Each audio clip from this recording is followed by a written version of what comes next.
ಎಲ್ಲರಿಗೂ ನಮಸ್ಕಾರ.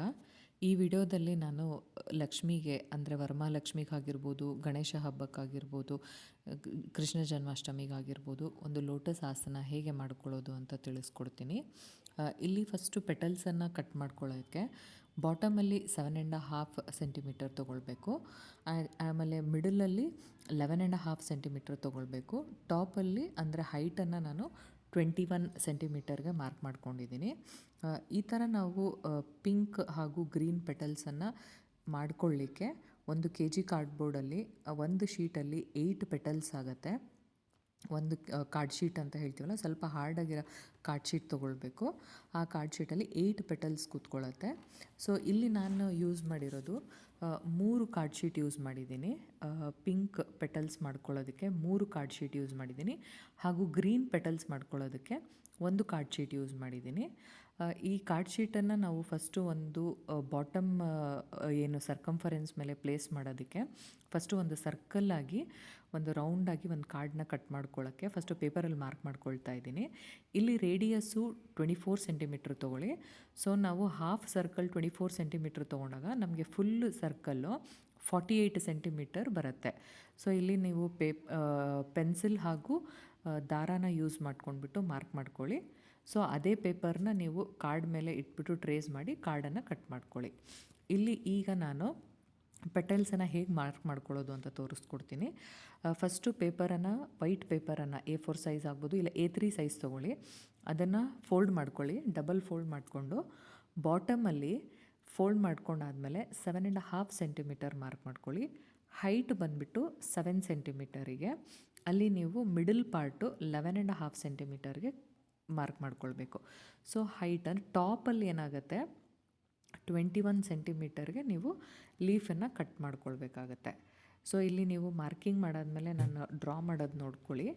ಇಲ್ಲಿ ಕೆಳಗಡೆ 7.5 ಸೆಂಟಿಮೀಟರು, ಮಿಡಲ್ ಪಾರ್ಟ್ ಬಂದುಬಿಟ್ಟು 11.5 ಸೆಂಟಿಮೀಟರು, ಟಾಪಲ್ಲಿ 21 ಸೆಂಟಿಮೀಟರಿಗೆ ಟಿಪ್ ಅಷ್ಟೇ ಡ್ರಾ ಮಾಡ್ಕೊಳ್ಬೇಕು, ಅಂದರೆ ಅದರ height. So total petal size bottom 15 centimetre, middle 23 centimetre and top height 21 centimetre ಸಿಗುತ್ತೆ. ಸೊ ಇದನ್ನು ನೀವು ಫಸ್ಟು ಕಾರ್ಡ್ ಶೀಟ್ ಮೇಲೆ ಒಂದೊಂದಾಗಿ ಪೆಟಲ್ಸ್ನ ಡ್ರಾ ಮಾಡ್ಕೊಂಡು ಹೋಗಿ ಫಸ್ಟು 2 ಲೈನ್ಸ್ ಬಂದುಬಿಟ್ಟು ಸೀದಾ ಮಾಡ್ಕೊಳ್ಳಿ ಪೆಟಲ್ಸನ್ನು. ಇನ್ನು 2 ಪೀಸ್ನ ನೀವು ಉಲ್ಟಾ ಮಾಡ್ಕೊಳ್ಬೇಕಾಗತ್ತೆ. ಆವಾಗ ನಿಮಗೆ 8 ಪೀಸ್ ಪೆಟಲ್ಸು ಒಂದೇ ಪೇಪರಲ್ಲಿ ನಿಮಗೆ ಜಾಗ ಸಾಕಾಗುತ್ತೆ ಅದರಲ್ಲಿ. ಸೊ ನೆಕ್ಸ್ಟು ಇದನ್ನು ನಾವು ಫಸ್ಟು ಗ್ರೀನ್ ಏನು ಪೆಟಲ್ಸ್ನ ಮಾಡ್ಕೊಂಡಿರ್ತೀವಲ್ಲ, ಫಸ್ಟು ಒಂದು ಎಲ್ಲ ಅಲೈನ್ಮೆಂಟ್ ಮಾಡ್ಕೊಳ್ಳಿ. ಆವಾಗ ನಿಮಗೆ ಎಷ್ಟೆಷ್ಟು ಜಾಗ ಹಿಡಿಯುತ್ತೆ ಅಂತ ಗೊತ್ತಾಗುತ್ತೆ. ಇಲ್ಲಿ ನಾವು ಪೇಸ್ಟ್ ಮಾಡುವಾಗ ಒಂದಕ್ಕೊಂದು ಪೆಟಲ್ಸು ಜಸ್ಟ್ ಟಚ್ ಆಗೋ ರೀತಿ ಮಾತ್ರ ನೀವು ಪ್ಲೇಸ್ ಮಾಡಿ, ಓವರ್ಲ್ಯಾಪ್ ಆಗೋ ಥರ ಪೇಸ್ಟ್ ಮಾಡ್ಕೊಳಕ್ಕೆ ಹೋಗಬೇಡಿ. ಸೊ ಫಸ್ಟೇ ಒಂದು ಸತಿ ಅಲೈನ್ ಮಾಡ್ಕೊಳ್ಳಿ, ಸೊ ದಟ್ ನಿಮಗೆ ಸೈಜಸ್ ಗೊತ್ತಾಗ್ಬಿಡುತ್ತೆ, ಅಂದರೆ ಪೆಟಲ್ಸ್ ಎಷ್ಟು ನೀಟಾಗಿ ಕೂತ್ಕೊಳ್ಳುತ್ತೆ ಅಂದ್ಬಿಟ್ಟು ನಿಮ್ಗೊಂದು ಐಡಿಯಾ ಬರುತ್ತೆ. ಸೊ ಜಸ್ಟು ಮಿಡಲ್ ಪಾರ್ಟಲ್ಲಿ ಏನಿರುತ್ತಲ್ಲ ಪೆಟಲ್ಸು, ಅದು ಜಸ್ಟ್ ಟಚ್ ಆಗಬೇಕು, ಆವಾಗ ನಿಮಗೆ ಓವರ್ಲ್ಯಾಪ್ ಮಾಡ್ಕೊಳಕ್ಕೆ ಹೋಗಬೇಡಿ.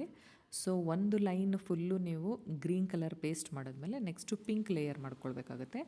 ಪಿಂಕ್ ಏನು ಮಾಡಿದ್ದೀನಿ ಅಂದರೆ 2 ಗ್ರೀನ್ ಪೆಟಲ್ಸ್ ಮಧ್ಯ 1 ಪಿಂಕ್ ಪೆಟಲ್ಸ್ ಬರಬೇಕು, ಆ ಥರ ನೀವು ಪೇಸ್ಟ್ ಮಾಡ್ಕೊಂಡು ಹೋಗಬೇಕು. ಇಲ್ಲೂ ಕೂಡ ಫಸ್ಟೇ ಅಲೈನ್ ಮಾಡ್ಕೊಳ್ಳಿ. ಇಲ್ಲಿ ಒಂದಕ್ಕೊಂದು ಸ್ವಲ್ಪ ಓವರ್ಲ್ಯಾಪ್ ಆಗಬೇಕು, ಒಂದು ಹಾಫ್ ಇಲ್ಲ 1 ಇಂಚ್ ಪೆಟಲ್ಸ್ ಓವರ್ಲ್ಯಾಪ್ ಆಗಬೇಕು, ಆ ಥರ ಪೇಸ್ಟ್ ಮಾಡ್ಕೊಳ್ಳಿ.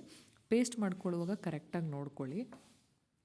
ಒಂದೊಂದು ಸತಿ ನಾವು ಪೇಸ್ಟ್ ಮಾಡುವಾಗ ಒಂದು ಮೇಲೆ ಒಂದು ಕೆಳಗಡೆ ಹೋಗಿಬಿಡುತ್ತೆ ಪೆಟಲ್ಸ್, ಆ ಥರ ಮಾಡ್ಕೋಬೇಡಿ.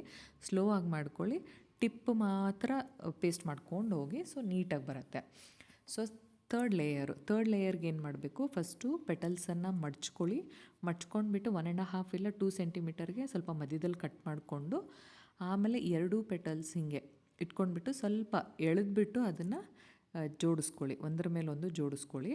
ಆವಾಗ ನಿಮಗೆ ಹೆಂಗೆ ಅನಿಸುತ್ತೆ ಅಂದರೆ ಮಧ್ಯದಲ್ಲಿ ಈ ಡಿಂಪಲ್ ಬೀಳತ್ತಲ್ಲ, ಈ ಡಿಂಪಲ್ ಥರ ಆ ಶೀಟಲ್ಲೂ ಕೂಡ ಪೆಟಲ್ಸಲ್ಲೂ ಕೂಡ ಒಂದು ಡಿಂಪಲ್ ಬೀಳುತ್ತೆ, ಡಿಂಪಲ್ ಮಾರ್ಕು, ಆ ಥರ ಮಾಡ್ಕೊಳ್ಳಿ. ಸೊ ದಟ್ ಆವಾಗ ನಿಮಗೆ ಪೇಪರ್ ಏನಾಗುತ್ತೆ, ಈ ಲೋಟಸ್ದು ಲೀಫ್ ಹೇಗೆ ಡೂಮ್ ಥರ ಇರುತ್ತಲ್ಲ, ಕರ್ವ್ ಬರುತ್ತಲ್ಲ, ಅದೇ ಥರ ಕರ್ವ್ ಕಾಣುತ್ತೆ.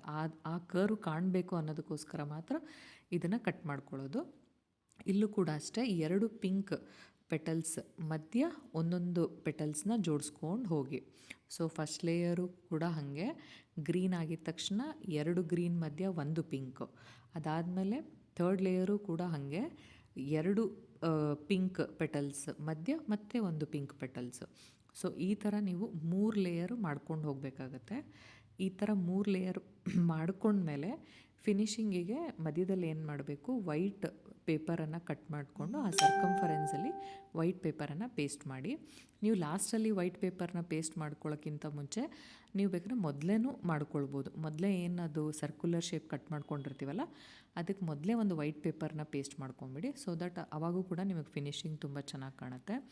ಈಗ ನೋಡಿ ಇದು ಫಿನಿಶಿಂಗ್ ಬಂದಿದೆ, ಹೇಗೆ ಬಂದಿದೆ ಅಂತ. ಸೊ ಇದರಲ್ಲಿ ನೀವು ನಾವೇನು ಸ್ಟೂಲನ್ನು ಬಳಸ್ತೀವಲ್ಲ, ದೇವಿಯನ್ನು ಕೂರಿಸ್ಕೊಳ್ಳಿಕ್ಕೆ, ಆಸನಾನ ಇಡಲಿಕ್ಕೆ ಒಂದು ಸ್ಟೂಲನ್ನು ಬಳಸ್ತೀವಲ್ಲ, ಆ ಸ್ಟೂಲನ್ನು ಆರಾಮಾಗಿ ಇದ್ರೊಳಗೆ ಫಿಟ್ ಆಗುತ್ತೆ.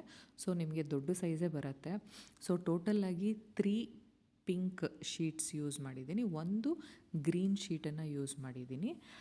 ಇದು ಮಾಡ್ಕೊಂಡ್ಮೇಲೆ ನೀವು ಇದ್ರ ಒಳಗಡೆ ಏನು ಲೈಟಿಂಗ್ಸನ್ನು ನಾವು ಹಾಕ್ತಿರ್ತೀವಲ್ಲ ಹಬ್ಬದಲ್ಲೆಲ್ಲ, ಆ ಲೈಟಿಂಗ್ಸನ್ನು ಹಾಕಿಬಿಟ್ಟು ನೀವು ಇಟ್ಟಾಗ ಪೆಟಲ್ಸ್ ಎಲ್ಲ ಒಂದು ಸ್ವಲ್ಪ dark and light, dim and deep ಅಂತ ಕಲರ್ಸ್ ಕಾಣ್ತಾ ಇರುತ್ತೆ, ಚೆನ್ನಾಗಿ ಕಾಣುತ್ತೆ. ದೇವರನ್ನು ನೀವು ಕೂರಿಸಿದಾಗ ತುಂಬ ಚೆನ್ನಾಗಿ ಕಾಣುತ್ತೆ.